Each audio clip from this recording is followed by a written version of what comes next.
Na mtazamaji wa Kazi na Mali ndani ya runinga ya Kak TV, ni siku nyingine, mara nyingine ya kuchapa kazi ilivyo kawaida yetu, lakini leo hii tumepiga gumo siku pili hadi maeneo ya Utawala mtazamaji, yaliyoko si Nairobi, si Machako, si wapi, lakini muhimu ni kwamba tumekuja kwa mchapa kazi mtazamaji ambaye yupo tayari kuchapa kazi. Na katika makala ya kipindi hiki nataka kukuambia kwa mapema, uende ukasikia kelele kwa karibu na mbali, kelele za mbwa. Kama wewe ni mpenzi wa mbwa, najua kwamba kipindi kitakuvutia kweli kweli. Na kama wewe ni mwoga wa mbwa, hiki kipindi pia cha muhimu kwako kukufunza kwamba mbwa si adui. Mbwa ni rafiki wa binadamu. Wanasema kwamba is actually the first friend to human. Kwa hivyo mtazamaji, ndo kama hivyo ndani ya Kazi na Mali wananiita mpishi mpakuzi Vincent Kirusi. Leo hii tunazungumzia dog training, lakini pia hapo toka tunazungumzia masala pia yanahusiana na dogi kwa ndani zaidi. Kwenye makala haya ninaye mgeni wangu ambaye pia ni host wangu leo hii katika eneo hili la Utawala. Anakwenda kwa jina la Wax. Atatuambia kwa nini Wax na pia tuambie jina lake kamili. Karibu sana bwana Wax. Nitakuita hivyo kwanza. Asante. Yes. Asante. Karibu sana. Jina lako ni Wax? Yes. Yeah. And no. Yes, why? No. Yes, because Wax is just an abbreviation of Wakuloba. Wakuloba. So Wakuloba in Luya means from the soil. Yeah. So from the soil, if you put it in a better way, you say wax soil. So wax soil, just put it as an abbreviation, becomes Wax. Yes. Tell us about Wax, yourself first, and Wax, the company. Okay, my name is Oscar Ochieng Wakuloba, popularly known as Oscar Wax, or in short, for the lazy fellas, just call me Wax. And Wax is a professional dog trainer. We specialize in training protection dogs. And with protection dogs, we are talking about anti-carjacking dogs, home guard dogs, estate guarding dogs, factory guarding dogs, and personal protection dogs. Yes. So for you basically deal with training? Yes, I deal with training, but I also do some little bit of breeding, because as a professional trainer, I will also want people to have the best type, not really the best, but the ideal dog for particular tasks, especially in matters of protection. Yeah. Can you tell us how you got yourself into this before now we delve deeper into what you do? Why did you choose to go into dog training in particular and not anything else doing with dog rearing, if I may call it so? Now, the reason I decided to go into dog training, because first, because of the passion. Yeah?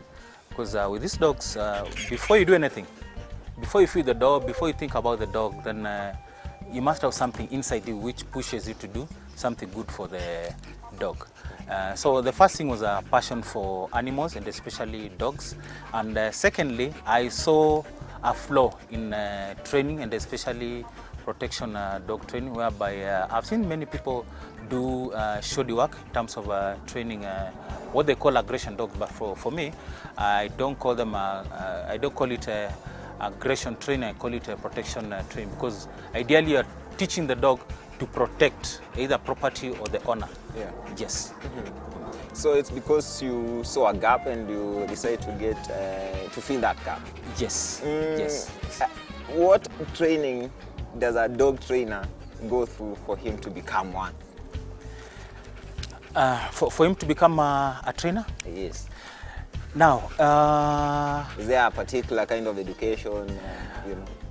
Okay, as for now in Kenya, I haven't heard of any school which teaches dog training skills to people, but I've only heard of people are mentoring others. Like for me, I wasn't taught by anybody. I've been teaching myself through mostly YouTube and tests, just trial and errors, and learning also from some of the trainers locally. So with the local trainers, you try and learn some of their skills. You take what is good for you, what will help you, then you trash the rest which won't help you. But at the moment, I've also started training some young people on dog training skills, especially protection dog training, training training, how do you call them, the decoys, that is the person who agitates the dog, and I've also started training them on how to train dogs on obedience and protection, and also care of the dogs. So soon, God willing, sooner or later, God willing, then I should be having a fully fledged school, academy, which will be teaching people and giving them certificates. Yeah. We're talking about training. Is there a particular curriculum that you use as dog trainers to train dogs that is universally accepted across board? Now, to say the truth, there's no particular curriculum universally accepted, but at the end of the day, what the client wants is results. Nobody wants to know which method you're using, so long as the dog was not abused. Yeah. But as a dog trainer, professionally, there are some skills that you're supposed to know. For example, you're supposed to know how dog training came into effect. And with dog training coming into effect, you're looking at what you learned, I think it was in history or chemistry, about some Russian scientist called Ivan Pavlov, something like that, in the 1870s, who had an experiment whereby dogs could salivate for food simply because they had a bell ring, either a bell or a whistle. And that one, they called it the classical conditioning. So the dogs were conditioned to react to the sound of the bell. So anytime they could hear the bell being rung, they knew there was food coming. It's eating time. Yeah, it's feed eating time. Yeah. Then as a trainer, you're also supposed to know the other, I would call them, do you call them rules? Or now we've spoken about the classical conditioning. Then when you come on the other side with the operant conditioning, you have the 4 major areas whereby you have the negative reinforcement, positive reinforcement, then you also have the positive punishment and the negative punishment. Now, going into details, that will need somebody at least to pay you something. For the sake of the viewer, you know, they need to understand why the word negative when you are training. Why use negative punishment? Is there a positive punishment? Yes. You know? Now, I'll just explain maybe two. When you talk of negative punishment, it means you're using something aversive. And when you talk of positive, it means you're using something, you're adding something to the equation to encourage a behavior. You get me?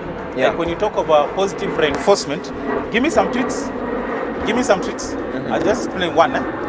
So when you talk about positive reinforcement, you're talking of adding something to the equation to encourage a behavior. For example, if I'm training this dog to sit, you just started there, although he's trained there, already trained there. When I tell him to sit, then he sits, I'll give him a treat. So the treat will be used to... Like a reward or something? Yeah, we call it a reward. So the treat would be like a bridge. So if I tell him, if I call his name, so we are assuming you've started training. So I call his name, Stipe.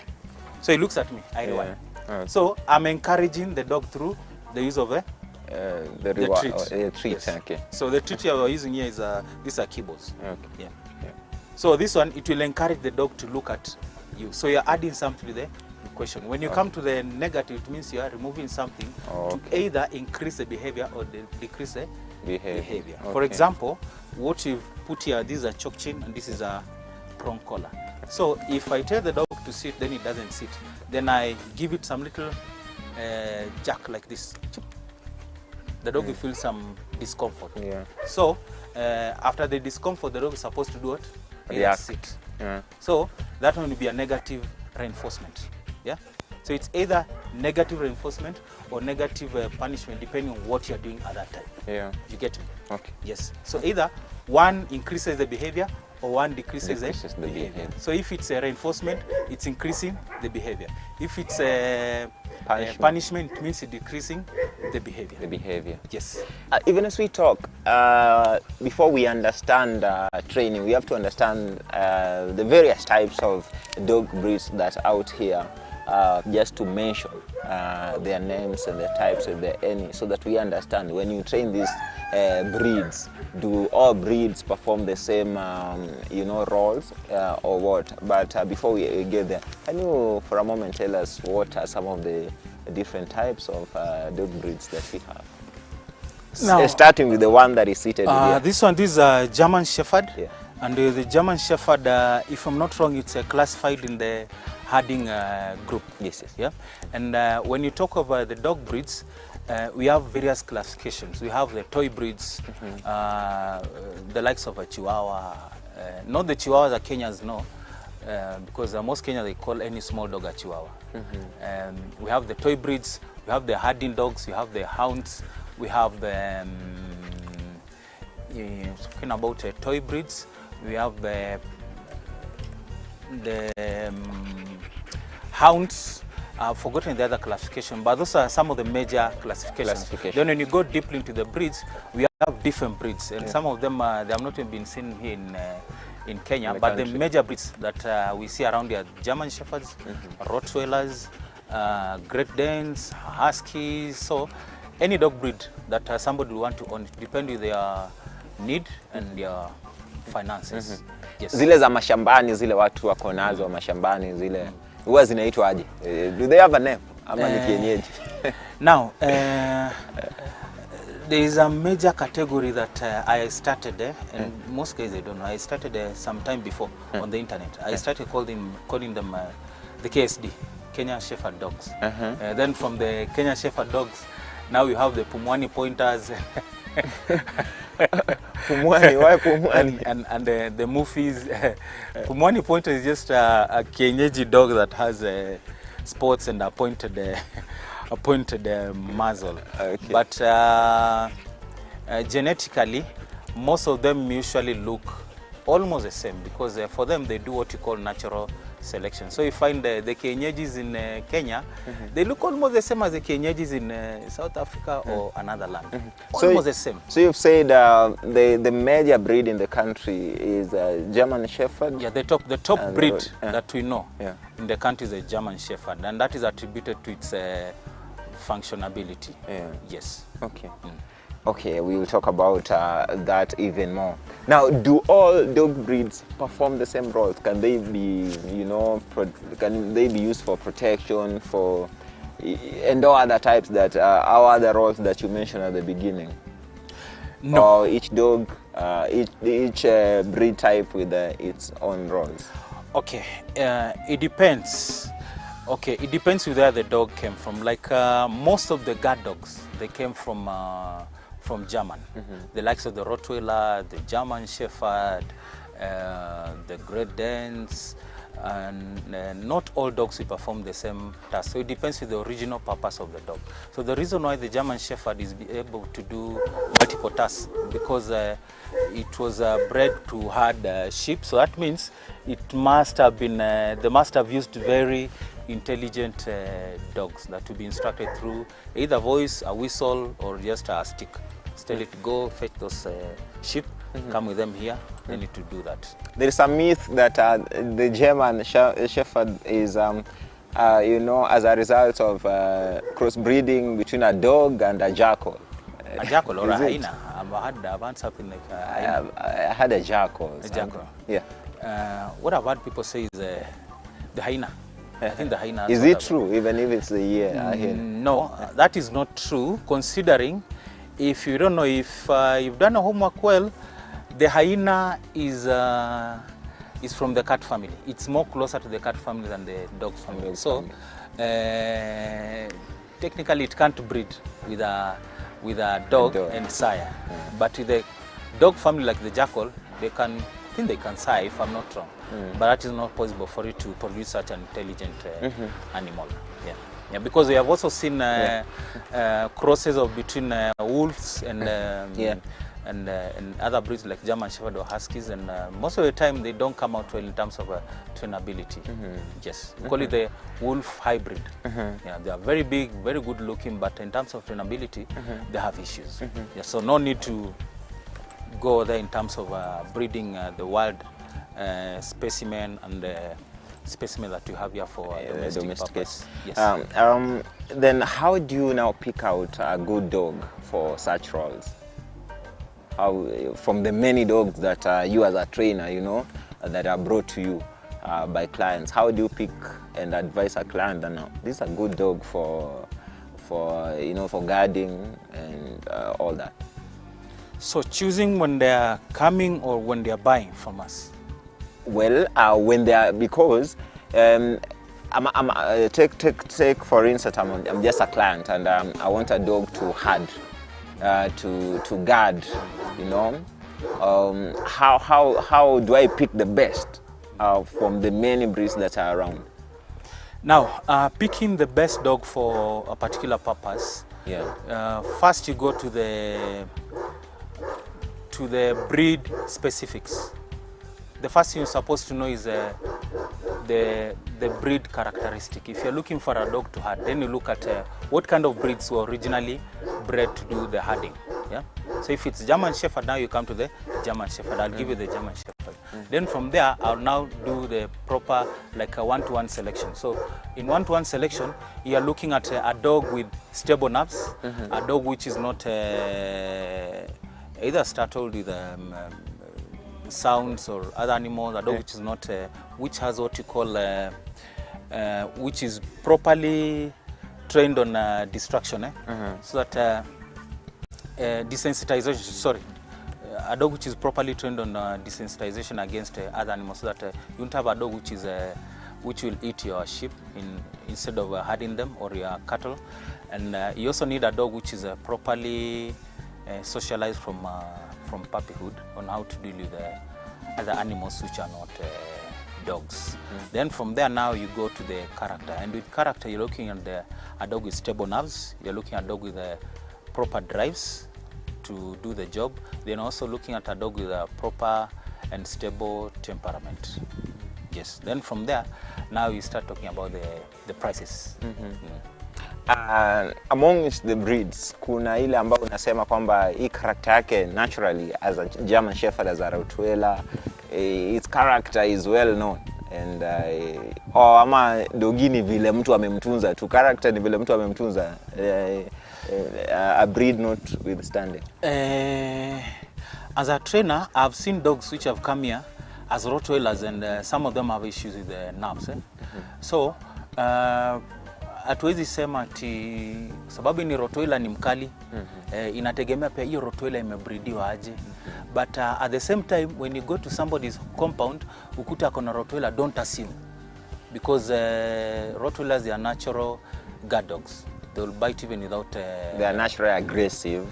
Yes, majority are naturally aggressive. That's why you need proper and early training for the breed. So the other thing is training. Training and proper socialization, early socialization, desensitization against sounds, which is an issue with especially the Molosser breeds like Rottweilers and the Mastiffs. Then you also need a dog which will be well socialized with other animals. Yes. So a dog is not just a dog. A dog is breeding and the breed. Yes. Yeah. Now, what are some of the routines that make a dog a good dog in terms of breeding? Let's begin there. And even, you know, these routines like feeding, you know, and how you treat them and all that. Yeah. Now, the word a good dog, it's a relative word. It can mean anything to different people. So when you talk of a good dog, somebody will tell you my dog is good because it looks fat. Another will tell you my dog is good because it looks well muscled, which I also prefer that. Another will tell you my dog is good simply because it's a docile dog, it doesn't bark at visitors, it's not aggressive to people. Another will tell you my dog is good because it doesn't, I mean, it's aggressive to people. Somebody will tell you, mbwangu ni noma, ni kali. Hii ukiingia hapa inakumaliza. Mtu anakuambia nasikia poa. Yeah. Yeah, kwambia umesi ni mnoma. Mwingine atakwambia huyu ni mpole, huyu ana maneno. Sitaki arukia watu. Yeah, so when you talk of getting a good dog, first of all is health. Health wise, we are talking of the genetics of the dog, because there are some inherited traits which are harmful to the dog. They can be passed from the lineage. Then you also look at feeding. And with feeding, that's where most people go wrong. Most people believe a fat dog is a healthy dog. Like for Stipe here, although today they have they have eaten a lot of chicken, so ideally it's supposed to be when the dog stands up. Stipe. So when you look at the dog from the top, from the top, you should be able to see some indentation, like a small hole. Yeah, sure. Meaning the dog is well fed, is not overfed. Yeah. If you're looking the dog from the top, then here it's just a block like this. That means that's an overweight dog. When it's this way, imeenda hivi, then it means that's an obese dog. That means the dog will start experiencing issues in joints, renal failure, kind of things, heart issues because of just like human beings. Nobody wants to see, or nobody wants to be fat. Everybody wants to be fit. So another issue is exercise. In order for you to get a good dog, you need to be exercising your dog. But with exercise, it depends with the breed. Like you can't get a German Shepherd or a Belgian Malinois, then you just keep it in the compound. You just lock it 24/7. It needs exercise to keep it active in the brain, mentally, and also to build muscle and to make the system work well. Yes. In terms of health, even as we continue to talk about that, there are diseases and yes, sicknesses, or we may call them so, just like human beings. How, as a trainer, how do you ensure that your dogs are healthy as far as diseases, sicknesses, and all that is concerned? What do you do always to your dog, to keep it healthy? Now, the first thing we usually do here is we have 2 veterinary officers certified, not the quacks, guys who have done the course. So they're always on standby. In case of anything, they will run and help us. Then the other thing, we make sure whatever dog you're breeding, you're bred from a good lineage which doesn't have issues, so that if there is any issue which will erupt later, then you know it's it has been brought from external factor, either environmental factors. The other thing is feeding. When you're feeding a dog, because for us you need a dog which is physically fit, a dog which can jump without any issues. We usually put some supplement into their food to help with the joints. And also the feeding routine also matters a lot. Matters a lot. For example, when you are feeding them, you're supposed to know if it's a puppy, it's not supposed to have a lot of protein. It's supposed to have moderate, but it's better it's fed 3 times or 4 times a day, but in smaller quantities than feeding it all at once. A larger quantity. Yes, because that one will also affect the growth. Then the other thing we do is exercise. So we make sure our dogs at least do walks on a daily basis just to keep fit. The other thing we make sure is they are well vaccinated against, I can get, somebody get me a card? So we make sure they are well vaccinated against parvovirus, and they are secluded before they get immunity against parvo, then DHLP and rabies. Then on a yearly basis, we call the vet who comes here to do the annual rabies jab. That way, you won't have any health issues with those dogs. There are 3 terms that you mentioned. Are they conditions, or what are they? Are they diseases, conditions? You've talked about rabies, DHP. Rabies is a disease. Now, when the puppies are young, immediately after they come from, they stop breastfeeding, they are vaccinated against parvovirus, which is a highly contagious viral disease, which is also fatal. Then we have a DHLP. DHLP is a combination of 4 different diseases. That is, before they live here, or before we decide now we are keeping this dog, must be vaccinated against parvo. So the parvo vaccine, it's a government requirement that you do yearly vaccination, yearly inoculation jabs. What about housing? How if I want my dog to be healthy, how do I need to house this dog, and the routines that I should ensure in this kennel that my dog stays in, so that I really maintain the top conditions of the dog. Now, considering that all dogs need some exercise, of form. So for us personally, I usually tell even my own clients when they are building kennels that they should build a kennel which is at least in terms of height, it should be at least 7 feet, so that the dog is able to jump well and even stretch. Then in terms of length, supposed to be at least 4 feet. Then in terms of that's the width. Then the length supposed to be at least 8, so that the dog will be able to rotate and jump and do what without any issues. Kuna wale watu wanajenga kakitu, yani kama wanaifungia hapo kabisa isitoke kabisa, so unapata hata dogi amefungiwa mahali hata hawezi zunguka. Now, there's a misconception that if you build a small kennel and put your dog there, then it becomes a better guard dog. That is very wrong. It's just a myth. When you do that, you are ideally making the dog to be aggressive for nothing and to be insecure. Because the dog will also be thinking like, anybody I meet, I need to bite that person. Any animal I meet, I'm supposed to fight that animal because I've never seen this kind of a person. But a dog which is exposed, then that's a dog which is mentally sound. And the other thing, what I've experienced, when you have a proper built kennel where there's a lot of sunshine coming in, then also the dog has a place to rest, that dog doesn't smell.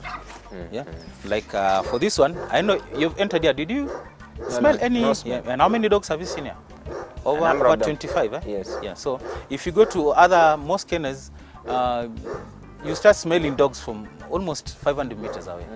Because of that kind of setting of the kennel. So when the dogs get enough sunshine, the bones become stronger, and also it eliminates odor, the smell. How many times should I train my exercise my dog in a week?